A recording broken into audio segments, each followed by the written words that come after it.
Alright, let's dive into this transfer saga because, honestly, it's a goldmine of drama and strategy. First up, Vinicius Jr. to Arsenal, or should I say, not to Arsenal. Here's the deal, Real Madrid just threw a curveball by offering him a contract extension. Personally, I think this is Real Madrid flexing their muscle, reminding everyone who's boss. What makes this really interesting is the timing.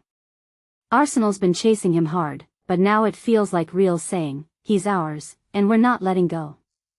In my opinion, this isn't just about keeping a player, it's about sending a message to other clubs. What many people don't realize is that contract extensions like this often come with a bigger picture in mind. Real Madrid's not just securing a player, they're securing their brand, their dominance. If you take a step back and think about it, this move could be as much about PR as it is about football. Now, let's talk about Bradley Barcola. Apparently, he's agreed personal terms with Liverpool, but here's the kicker, PSG's asking for €150 million. One thing that immediately stands out is the absurdity of that price tag. I mean, is he worth it? From my perspective, this feels like PSG trying to play hardball, but Liverpool's not biting.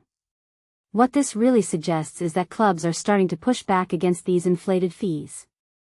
It's a trend we're seeing more of, clubs refusing to be held hostage by ridiculous demands. Personally, I think Barcola's a talent, but €150 million? That's a gamble even the biggest clubs might not take. Then there's Manchester United and their £60 million bid for Lewis Hall. What makes this fascinating is the timing, right after Eddie Howe's departure from Newcastle. In my opinion, this is United trying to capitalize on a moment of instability. But here's the thing, Newcastle's not selling. They've already lost key players, and letting Hall go would be a massive blow. What many people don't realize is that these transfer sagas often hinge on moments like this, a club's willingness to hold firm despite the chaos.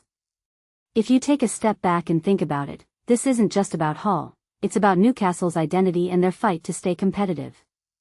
Now, let's zoom out for a second. What's the bigger trend here? Clubs are throwing around massive numbers, but there's a growing pushback. From my perspective, this summer window feels like a turning point.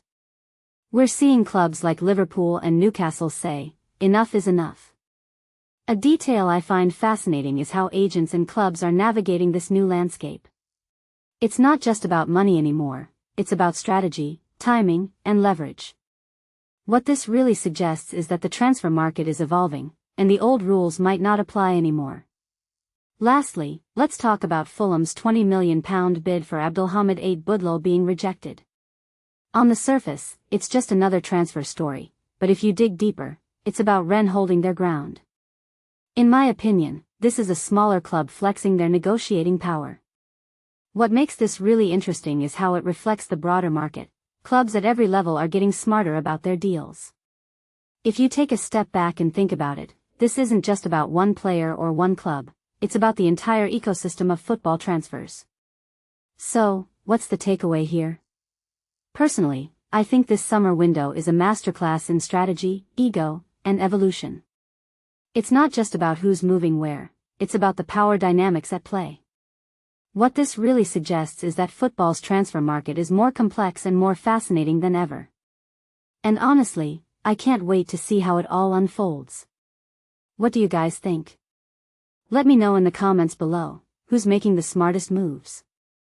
And who's getting left behind?